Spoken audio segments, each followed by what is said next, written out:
বিয়েতে মেয়ের বাড়িতে বরযাত্রী নিয়ে গেলাম 246 জন। মেয়ের বাবা আড়ালে ডেকে বললেন, বাবা তোমার না 100 বরযাত্রী আনার কথা ছিল।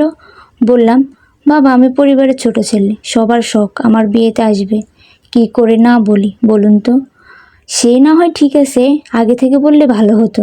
এখন ওদেরকে একটু বলে দাও, খাবারের সামান্য দেরি হবে, সবার আয়োজন করেই একসাথে খেতে দিব। বাবা আপনি টেনশন করবেন না, আমি বলে দিব। বিয়েতে আত্মীয় স্বজন বন্ধু বান্ধব কাউকে আনা বাদ রাখিনি, সবাই তো কাছের মানুষ, কাকে রেখে কাকে বাদ দেই।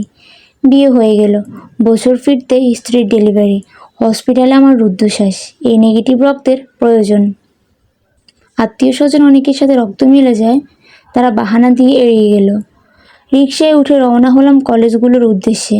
সেখানে রক্ত জোগাড় করার স্বেচ্ছাসেবী কমিটির ছেলে মেয়েরা থাকে, ওদের বললে যদি কোনো উপায় হয়।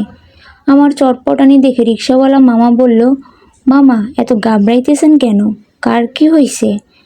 তখন আমি বললাম, রক্ত লাগবে, জোগাড় হয়নি, স্ত্রীর ডেলিভারি, হসপিটালে আছে। কি রক্ত লাগবে? এই নেগেটিভ। মামা আমার তো এই রক্ত, আমার কাছে রক্ত নেবেন? শেষমেশ রিকশাওয়ালা মামার রক্ত দিয়ে স্ত্রীর ডেলিভারি হলো। মাথায় হাত রেখে দীর্ঘশ্বাস ফেলে ভাবলাম, বিয়েতে গোষ্ঠীবদ্ধ হয়ে কাদের নিয়ে গিয়ে খাওয়ালাম, কাদের আপন ভাবতাম। এই বিপদের দিনে আমি একা, কেউ নাই আমার পাশে।